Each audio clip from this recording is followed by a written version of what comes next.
was surrounded by dark.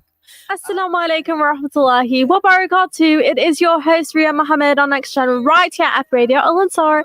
From exploring current trends to delving into pressing issues like social justice and mental health, this show fearlessly tackles the pivotal subjects that resonate deeply within our generation. My mission is to embody authenticity, relatability, and humor, ensuring that even the most challenging discussions become accessible and engaging, creating a space where listeners can feel understood and entertained simultaneously. Now, today I am super excited. I have an awesome guest with us today, 19-year-old B.Ed student Amara Hanif, who is joining us. I'm actually really excited. And we're also going to be chatting with the lovely Bibi Amina Feely from the Afternoon Jam. But yeah, okay, so let's get into this. Assalamu alaikum wa rahmatullahi wa barakatuh. Amara, how are you doing? Wa alaikum salam. Good, and you? Well, alhamdulillah. I'm really glad you could come on. And honestly, it's kind of crazy because it's been years. I mean, I messaged you last night and I was like, hey, do you want to come on Next Trend? And you were like, okay, I'm going to check. And that was at 9 o'clock at night. And then I'm so surprised you managed to make it. So Jazakallah for coming on. I guess that's what friends are for. Oh, that is easy. Like, I know we went through two schools together and we also left the one school at the same time. Yeah. Like, I remember Amara and I were best friends. That's how it was. We were basically inseparable. Then we also obviously had new friends and not really grew apart. But like, I guess that's when how you it was. spend so much of time being best friends, you Yes. don't exactly grow apart. Yes, that is true. So like, I do remember, so we were in Hartley together, always together every break. Then we went to Sasri, and I think we were both only there for a year, right? 2 years. 2 years. Okay, you were there for 2 years. I was there for a year. So we basically left around the same time. Yeah. I know Ra'id, my brother, if you remember him. Yeah, he was there for longer than you. He was I do there remember. till matric. And I don't know how he managed to stay there. I'm sorry, but that school was not for me. But yeah. Me neither. So anyway, like, how's it going? I mean, with your academic and career journey, what inspired you to choose education as a career at such a young age? I feel like I was inspired by my own teachers who made a positive impact on my life. I want to make a similar difference in the lives of my future students. I love that. I absolutely love that. Now, did you always see yourself becoming a teacher, or did your path change along the way? I've always been passionate about teaching because I have obviously a profound love for the smaller kids. But I feel like my path wasn't always straightforward. I mean, I've had my experiences volunteering and stuff, which solidified my decision. I love that. Now, okay, I have a question. So, before you decided to do education, were there any other career choices that you thought you'd maybe? Yes, actually, I was really passionate about psychology. Psychology. In fact, that was the same with me. Right? And I feel like with teaching, it has a part of psychology as well. Does. So that also. So, like with me, I'm studying LLB law, right? And I was like, okay, I want to do something where I can help people. And psychology was like my number one. But I hear that it's not very easy, especially when it comes to getting your master's, and it's quite limited. So I was like, okay, my next bet is law because I can help people, assist people in ways that you can't just get anyone else to, you know? Yeah. So I think that's brilliant. I was also thinking about choosing education, but I was just like, I love kids. I am quite good with kids. So I would have done it for that. But I was like, okay, I'm going to study education, get my degree, do the TEFL, and move overseas, and then teach there.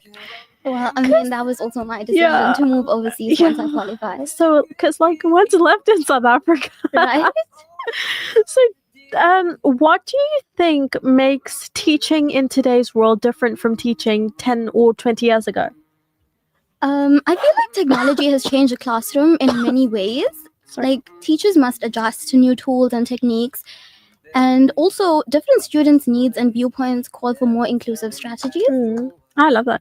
Now, how do you think being young yourself will influence the way you connect with learners in the classroom? I feel it makes me more able to match the energy levels of my young students, and it's easier for me to design fun, interactive lessons that cater to their playful nature, making learning enjoyable and effective. Okay, I love that. Okay, so wait, what subjects are you teaching currently? So, Currently, it's grade R, so there's no Hmm. specific subjects. okay. So, what's your favorite activity when it comes to the kids? Painting. Painting. Ah, awesome. And now, when it comes to society, now at 19, you're young. So, like, most people are still figuring things out, figuring their life out. What made you sure or unsure about this career path? I feel like it was my passion for teaching and making a difference. It keeps me motivated. Like, I'm excited to learn and grow as an educator. And then, of course, you're on your toes 24/7 with these little kids. I am. Like, are you enjoying it though? I'm enjoying it, yeah. Are they naughty? Are they... They are naughty. I mean, they'll frustrate you here and there, but it is exciting. Have you ever had any crazy experiences? Any? Like any crazy experiences where they've done naughty things? Like, for example, I know my mom's a teacher, right? And she was telling me that one day she walked into a classroom and she found a little boy taking bubble gum and trying to stick it in his hair, and a little girl trying to cut off her eyelashes. Oh my word. Okay, no. So, like, I don't know. No, I haven't experienced that yet. I mean, there's fighting in class, and Yeah. whatever, but other than that, no, not really. Grade R's fighting.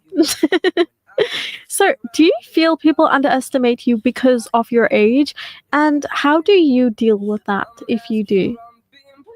I feel some people may underestimate me due to my age, but I focus on proving myself through my actions and dedication. I believe my youth can be an asset in connecting with students. That was awesome. And now, okay, looking at this in a more creative manner, I mean, you love painting. If you could design your dream classroom, what would it look like? Okay, obviously for grade R, Yeah. if I'm designing a classroom, I would put a lot of effort Yeah. into like animation and whatever, just to keep Yeah. the kids excited, Yeah. make them want to be in the classroom, Yeah. want to learn. So I guess things like that. Yeah, I mean, that I would say is really important. I mean, kids may not feel motivated if they have a dull, brown, boring classroom, but they Exactly. will get motivated to learn if they have that sort of colorful, colourful, vibrant environment. Now, what's your biggest challenge you faced so far in your BEd journey? I guess balancing my academic demands with practical experiences.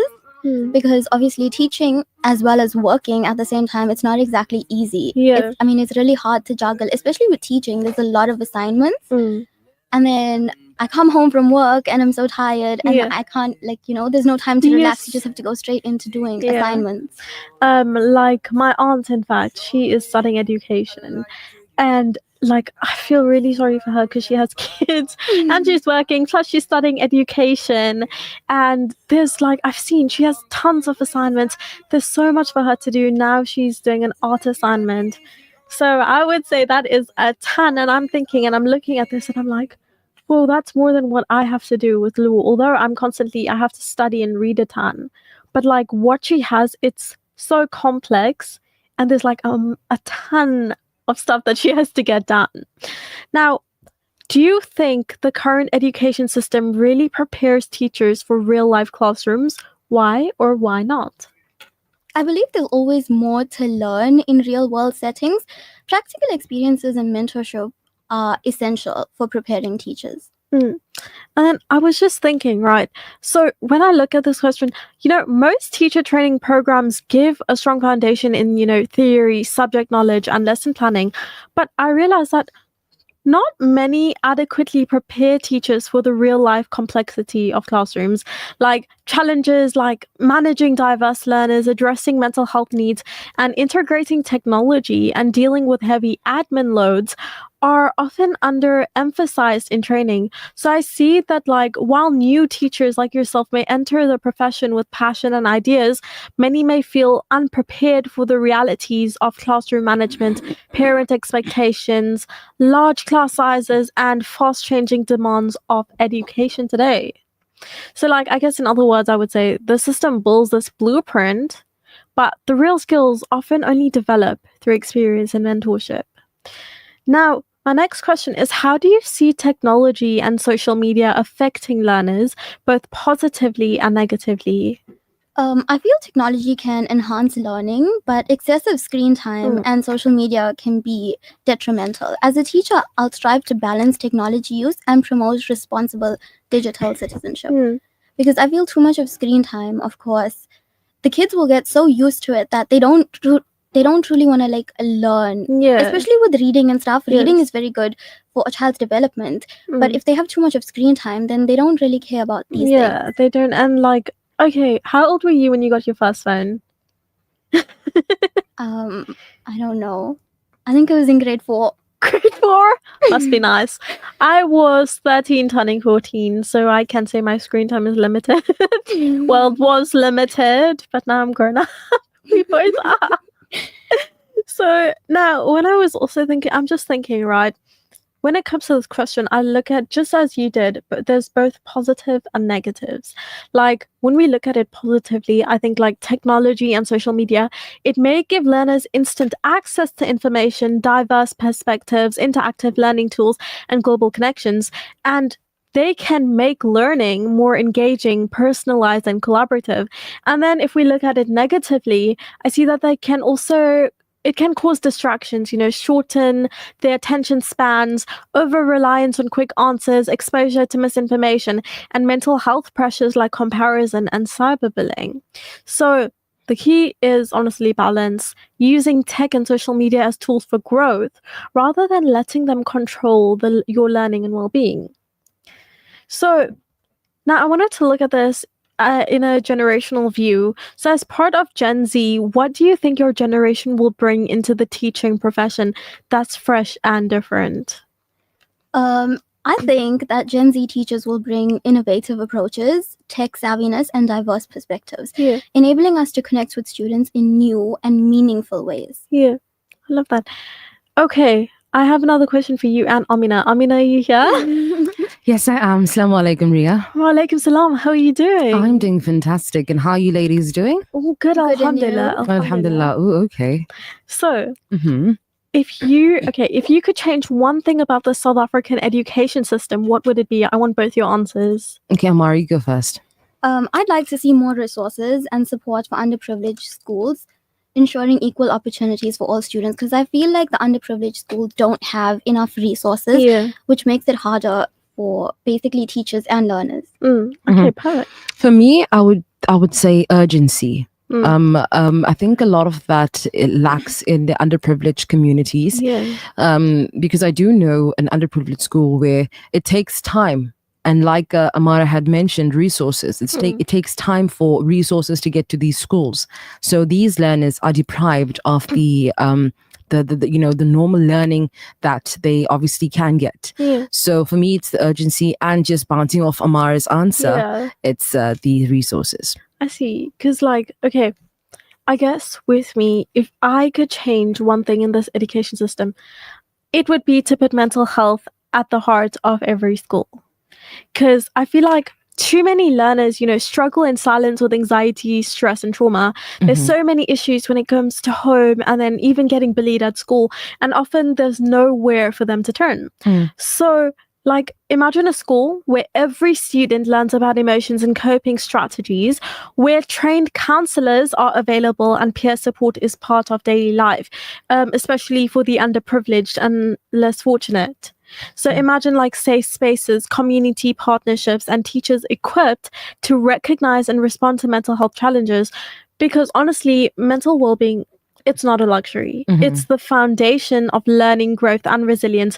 And by prioritizing mental health, we don't just prepare learners academically, but we help them thrive in a life no matter the circumstances. So, okay, so Amara, what subject or life lesson do you think isn't taught enough in schools? Amina, if you'd like, you can answer these as well. Because no, Amara can. It's really thought-provoking.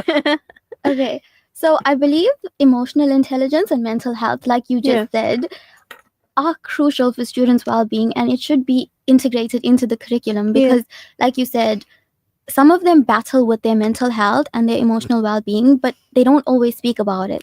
And like I said, I'm teaching grade R at the moment, but I feel like even now, the kids, they'll be going through something, but they aren't talking about it because obviously they can't talk about it at home. And then not having it in our curriculum, not showing them that they have a safe space, it basically from small molds them into the type of people who would want to hide themselves, hide their emotions, if you get what I mean.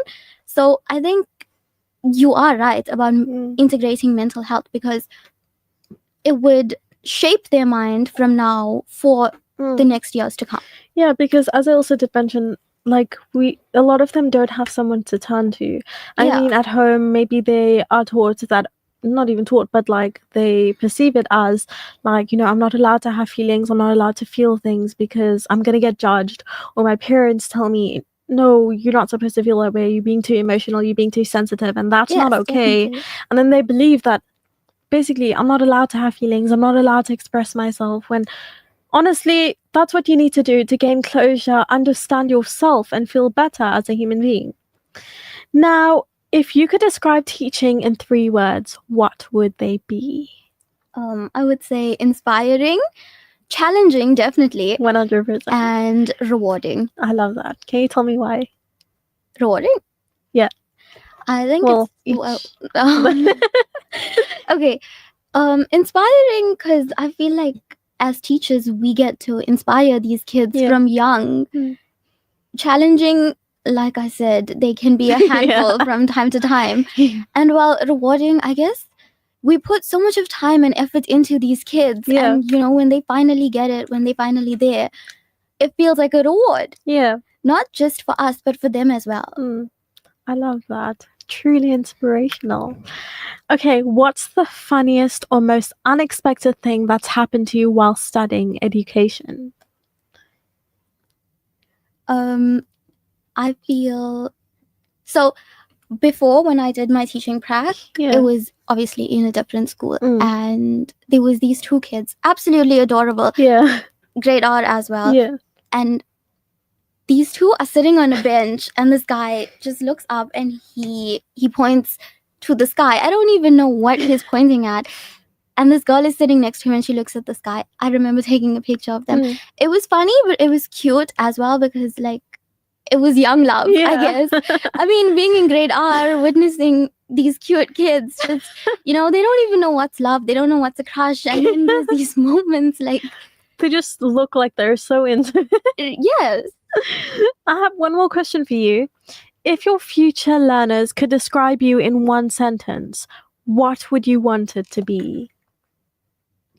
I would say I would want them to think that I care about their growth and making learning fun and engaging, because obviously I want my learners to feel happy and excited to come to class every day and to learn with me. Yeah, absolutely love that.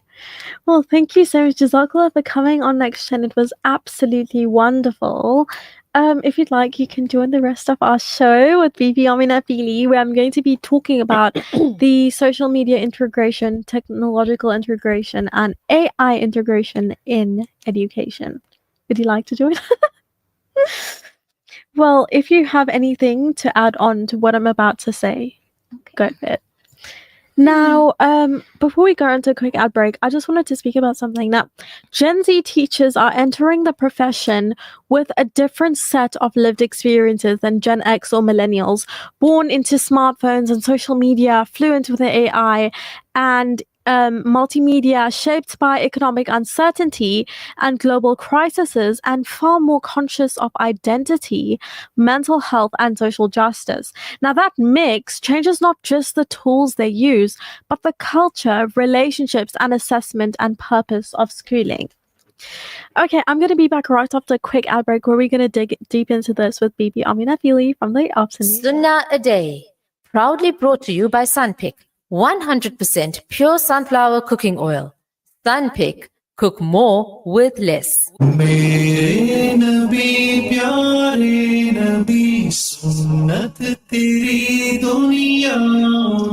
Sunnah a Day. A glass of water should not be drunk all at once. Instead, one should stop at least 3 times to take a breath. Sunnah a Day, proudly brought to you by Sunpick. 100% pure sunflower cooking oil. Sunpick, Cook more with less. Imagine this. You're putting together a 7-color meal, from the creamy pasta to the glazed carrots and flavorful onion gravy. This entire meal is made with our 100% pure extra virgin olive oil from our La Familia range, bringing outstanding quality and taste to your kitchen. Shop La Familia 100% pure extra virgin olive oil at any leading supermarkets near you. La Familia, heart of the home. This segment is brought to you by Kenfield Auto, your RMI approved service and repair specialist. 236 Brickfield Road, Overport. Kenfield Auto. Bismillahirrahmanirrahim. Inna Rabbana lawafurun shakur. I won't start. Kenfield Auto. Noisy brakes. Kenfield Auto. Due for a service. Kenfield Auto. Kenfield Auto, the answer to all your car problems. Your service and repair specialist for your VW, Audi, Suzuki, Toyota, or just about any vehicle. Kenfield Auto, your RMI and insurance approved workshop to handle them all. 236 Brickfield Road, Overport. Call us on 031 207 2399. Kenfield Auto.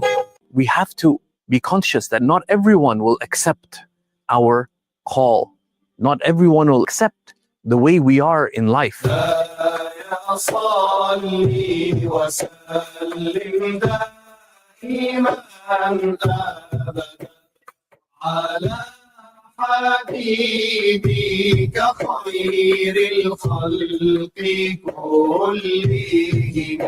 As part of the Prophet ﷺ's call to his family members, he went from household to household, calling them to Allah, reminding them of the hereafter. Bismillahirrahmanirrahim.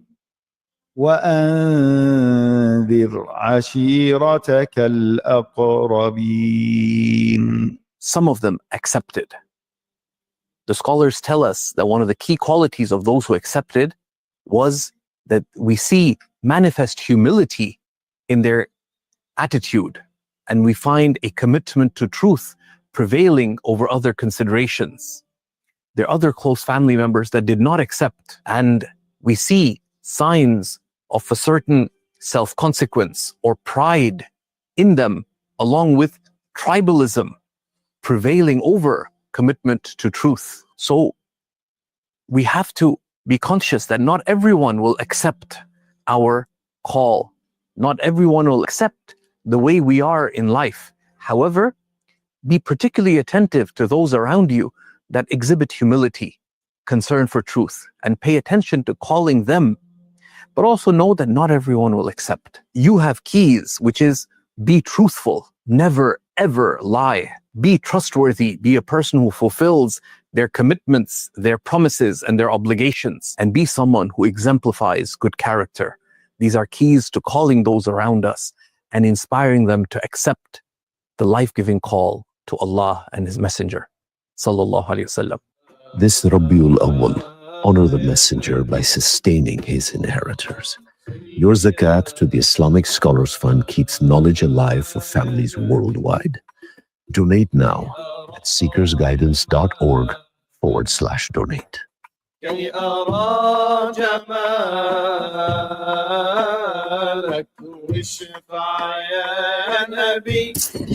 AI is changing the way we teach and learn. Are you ready to keep up? Join us for a dynamic seminar on how educators can harness artificial intelligence effectively in the classroom. Al-Ansar Hall, Overport, Saturday, 6 September from 9 a.m. to 1 p.m. Tickets 150 Rand, available at the Al-Ansar shop. Your station, my station, our station, Radio Al-Ansar. It's Ria Mahomed here, hosting the Next Gen show on Radio Al-Ansar, with each new episode premiering every Thursday from 2 to 3 p.m. My audience is invited to partake in this enriching journey, expecting a blend of insight, humor, mental health, trends, and relevance that is offered, guarantees a listening experience that is both enlightening and enjoyable, promising a journey not to be missed. Ria Mahomed from Next Gen.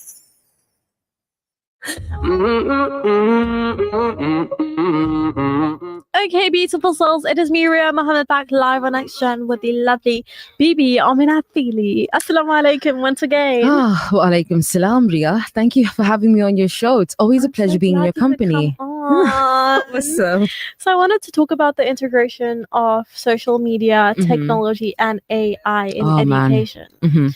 So I see that, as I was saying earlier, is that Gen Z teachers are entering the profession with a different set of lived experiences than Gen X or millennials, born into smartphones and social media, fluent with AI and multimedia, shaped by economic uncertainty and global crises, and far more conscious of identity, mental health, and social justice. Now, that mix changes not just the tools that they use, but the culture, relationships, assessment, and purpose of schooling. Now, I want to talk about this. I mean, as you mentioned before we came on, we are Gen Z, but from two different eras of Gen Z. So let's talk about what Gen Z will bring, like the big shifts. Like, for example, tech native plus AI fluent practice. What do you feel about that? Because what I'm thinking is like, what it is like deep comfort using AI, prompt craft, automation, and multimodal tools as everyday teaching assistants. And how it looks is that teachers are using LLMs to generate multiple difficulty question sets, auto-suggest feedback on drafts, create quick translations or captions, and set up adaptive practice for learners. And then they design lessons that combine live discussion with AI-empowered personalized follow-up tasks. Now, what I wanted to ask you, well, we already know this. When you were in school, did you integrate, so maybe not social media, but any sort of technology compared to now? Thank you for that question, Ria. I think the most important thing, if I wanted to start by saying, if I wasn't a radio presenter, I would be a teacher.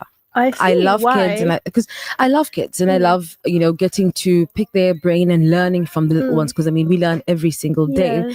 But my fear, before I answer your question, with artificial intelligence, is that it's been making our youth, our Gen Z, the now kids, a bit more lazy. Because now they know that there's going to be an automatic prompt that's going to come up. You just have to put in one word, and you have all these different tips and tricks. It's quicker, it's efficient, but I mean, it makes you lose your imagination as well. Yes, that is true. Yeah. So when we were younger, when I was younger, when we needed to research something, we would go to newspapers, magazines. We would use Google for maybe answering our questions, but it wasn't as elaborate at how AI is right now. So you asked, the tools and what we used and how we integrated, I would say, technology or media. It was literally, we used to use Google. If we needed to do any work, we'd go on to Microsoft, get that work done, print it from there, get our presentations done on PowerPoint. But now there are so many different technologies, so many different apps that we could just literally click in, and then we can get an entire presentation done in like seconds. So that's why I say, that's my only fear with AI. As much as it's efficient, it's quick, but it's a whole lot of recycled things from everywhere given to you quicker. 100%. You basically, I feel like with AI, we lose ourselves. Yes, we do. We lose ourselves to something that actually doesn't even exist. 100%. We have no time to embrace our beauty and our identity because we're AI now. That's how it is. Now, there are many risks and pitfalls in how Gen Z teachers can guard against them, and us too, like surface learning, AI crutch, where students may lean on tools to produce output without deep understanding. And then, like, for example, you can always ask for process evidence, like workings, drafts, reflections, and design tasks that require metacognition. So what do you feel about this? How do you feel about this? With AI, using AI as a tool to basically help you, like for example in school, so help you with your work, but don't let it take over it. Yeah, basically, I was going to say that I don't mind using AI. I use it every single day to help me get into more different topics, or how to, maybe explain certain things, because it's quicker. It's efficient, like I said earlier on. So I feel, yes, if you're going to be using AI, use it. I mean, it's at your disposal. It's meant for you to use and utilize, but don't allow it to eat away from your imagination and from your own ideas. You can go in there just to get get, bits and pieces of what you're trying to obviously meet. For example, a topic that you want to talk about or something that you want to do. But don't let it take away your imagination of really going deep into it on your own. Don't lose your spark. Don't lose your spark.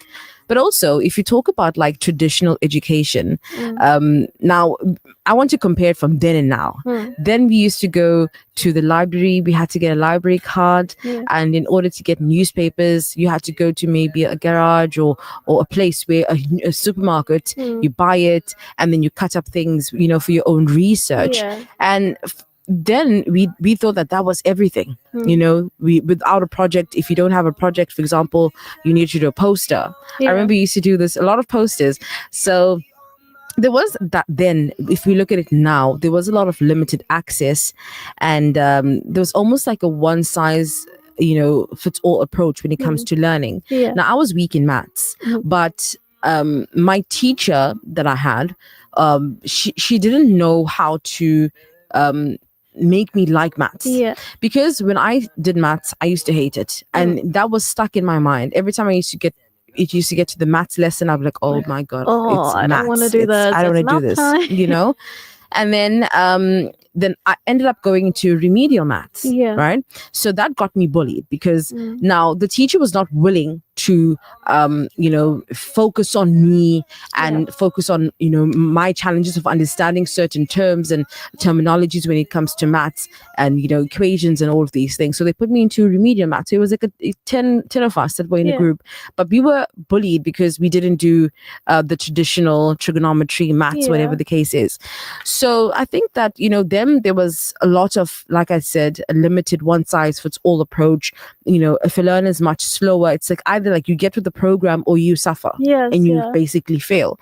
But now with technology, it's unique in its way, because it assists us and allows us to learn different systems and different ways and how we can learn different equations quicker. For example, let's say if you are a visual learner or if you're an audio learner, because I only realized that I was a visual learner. Well, I was a visual and an audio learner once I got into like grade 11 matric, because I was like, okay, grade 9, I'm struggling to understand maths. I'm struggling to understand certain subjects like Afrikaans and everything. So how can I teach myself how I can become better and pass? Because I need to pass matric. That's like, if you fail, it's like, whoa, so for me, I taught myself like acronyms, like sing-song type of things.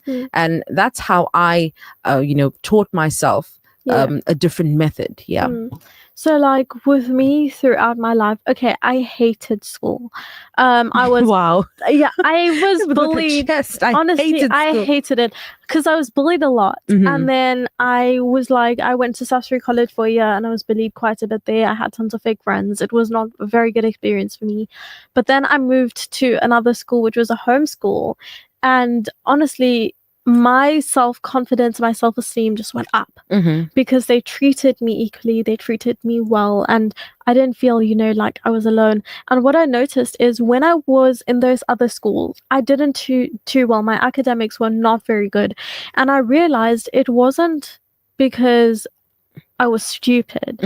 I felt it was the people around me that took me down and made me feel down, that I had no motivation to study and get into this. And then obviously when I went to Durban Learning Centre, the school I was at, my last school, everything changed there. I was doing quite well, much better, and my academics went up again. Like how they say that you should surround yourself with positivity because it actually affects you. So when you go into schools, I'm not a teacher and I'm not speaking as an expert, but when you go into schools and when you see a weak learner, it's not because they're stupid. It's because they just haven't found that formula to make them grow. Even in life, you're not failing. It's just you learning from that particular thing that you unfortunately couldn't manage to do. So with that, we also need to understand the same way goes for the same, method is for learners. I don't think anyone is stupid. It's just that they haven't tapped into a formula that works for them. And now if we talk about the evolution of education, I love that, because if you just remember from like chalkboards, remember we used to go to the chalkboard, before the teacher comes, get the duster, rub it up, and everything. But technology has obviously transformed the classroom. Now that's enabling more engagement and interactive learning experiences. Now, the shift from rote, now AI obviously powered tools can help students, like we were speaking about earlier on, a higher order thinking skills, and it opens their mind. But I feel that it just takes away that spark of imagination. It's like you were, I remember in your introduction you were speaking about I think Amara spoke about screen time. What we do is, in order to get the kids to keep quiet and so you can focus on your things, you put a screen in front of them, and they are watching all these cartoons, and it's overstimulating their minds. So even then it becomes hard to calm your child down because of the overstimulation throughout the day of all these different colors and different things, and so screen time needs to obviously be reduced, but that's the parent can choose that. So for me, I feel that, so you asked Amara when was the first time she had her phone. So when was the first time you got yours? I was turning 14. Okay. And before that, I was allowed to use my parents' phones, but not often. I used to watch TV, but we had set times to watch TV. So I guess when I think about it, because at that time I was like, no, this is not fair. Why do I have to get a phone so late? Many other people, they have phones before me. And I'm like, but like, what about me? It's like not fair. And then I get a phone, and thinking about it right now, I'm glad I got it at that age. A later stage, At a later stage, because I feel like I wouldn't be me, and I wouldn't have gotten to live and enjoy my childhood if I had a phone. Because I mean, kids are basically trapped within a screen. Parents, when they can't control their kids, they give, as you said, the screen to them. You give them the phone, the tablet, whatever. You give it to them, and that's basically, it becomes a part of them. Then when they don't get what they want, you just give them the screen, you just give it to them, and then they lose touch of their own personal individuality. They lose touch of reality, essentially, because these kids that obviously are behind the screen, maybe when they are just relaxing or but they don't go outside, they don't play, they don't touch grass, they don't play with mud. I remember when we were younger, we would climb trees. We would, if you can see my legs, they have so many scratches of climbing over fences, getting hurt, and bones breaking and everything. But the kids nowadays, I think that I think the parents have become, I don't know, more focused on, I would say, succeeding rather than having home values. That's just an opinion of mine, because I've seen it. I agree 100%. That it's more about job. Obviously, because they are forced to do that. That's the two sides to a coin. So they are forced to do that because of the cost of living. If they don't work, then they can't provide certain things for the child. But I feel that it takes away the home element of growing up a child, fastening the roots, the foundation. And there's a lot. Yeah, so like when I have a child, inshallah, I don't plan to give them like a phone very early, although many other kids are getting it at a very young age. I mean, 5, 4. I don't want my kids. Yes, I know some kids who've gotten it at that age currently in this era. So I don't want my kids to, be a part of that. Although this is a whole new era, it's completely different to when I was 5. I've noticed a lot has changed in this era, although we're still Gen Z. But we've changed. Kids of today has changed. So I feel like I'm also a different generation compared to some Gen Z of today. I like how you put that. Okay, let me explain. Okay, like for example, when I was 13, I used to still play with Barbie dolls. Okay, do you see any 13-year-olds playing with Barbie dolls now?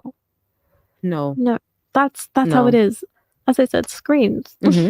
Yeah, we got no time for that. Same with me, I have tons of scars on my legs because of the silly things I used to do outside, climbing trees, falling downstairs, having fun. Yeah, going out on my skateboard. I have a huge scar on my knee because I fell because I went over a rock. Wow. And then riding motorcycles, doing all these fun things. I enjoyed that when I was little, and I want my child to have that too. And I think that's what parents should be introducing to their child, to be more outdoorsy. Yeah. And I noticed how that is with my children. They don't have devices. I have a child that's 2 and I have a child that's 5. So they don't have devices. They do get screen time, and that's maybe a cartoon or an educational something. But I don't give them the phone, because I've seen how it is with my, relatives' kids, and how they get when they don't get the phone. They start throwing tantrums, and I don't have the patience for that. I don't either.